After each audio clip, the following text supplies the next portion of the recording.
Wasotya omulungi ampuliriza we bali kwekumira ku Pregen Media TV gwe atanaba ku subscribing agenda maso subscribing ensobole okwongerayo amawulire gaffe entertainment sakundaga ga sports gasange ku pregenmedia.com wali amawulire amalungi atera manyuve nnyo gotasanye kulabikanga mugande wange mwenyinaze ogenda maso osubwe nkubuzako gwe yekumide Dubai, Qatar, Saudi Arabia, Oman yonna gyusinzira okulabikanga otuwuliriza bannange tusimira ddala nyongera okukakasa atera okutegeza nga tunatera okulabikanga omwaka guno tugukuba oluko mu mutwe omu kuba secretary amanyikiddwa nga Linda Nabusaye secretary w'omukulu president w'eggwanga Yoweri Kaguta Museveni yavayo nategeza nti president w'eggwanga tumusubira okwogerako eri eggwanga lyattu Uganda ng'asinzira ewaabwe Lwakituula mu Kiruhura district gyagenda okulabika nga asinzira okwogerako eri abantu ku lunaku olwokutaano ku ssaawa 2 zennyininyini agenda kuba natera atuwa updates ku butya bwagenda maaso n'okulabika eggwanga oba ekonomi yaffe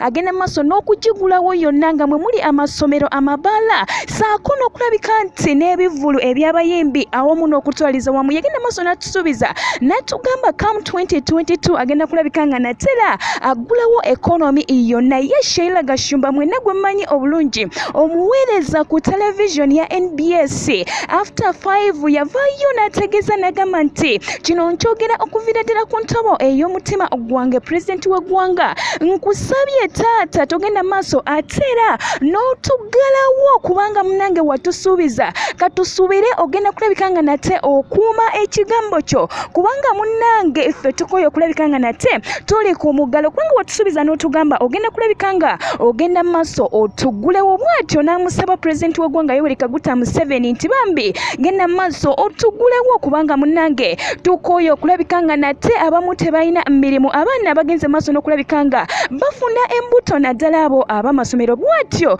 Sheila Gashumba n'agamba nti bannange kansuubire president waffe ogenda kuuma ekigambo kyo si Sheila yekka wabula n'abantu abamu ab'enjawulo nga Patrick Salvador n'ategeeza nti yalwala Omicron naye yagenze maaso n'akebera ate ng'ali negative oluvannyuma lw'okulabika nti yafuna obujjanjabi obw'enjawulo n'okunywako nga kawisiki yagambye nti bambi tukwegayiridde president w'eggwanga Yoweri Kaguta Museveni genda maaso otugulewo munnange tusobole okulabika nga nate tukola kasente kubanga watugala okuviira ddala omwaka ogwagwa mu Maaci paka kati tukyali ku muggalo economy yonna eri wansi nnyonyonyo ebintu tebitambula ebintu byesibye n'olw'ensonga eyo nga mwe muli ne Sheila Gashumba y'ensonga yemu bagenze maaso ne bakabirira omukulembeze w'eggwanga agende maaso ate agulewo eggwanga lyattu Uganda nja kuba nkwongera amawulire gaffe amala mangi tosaanye kugasubwa wekumire ku Pregen Media TV kanzije.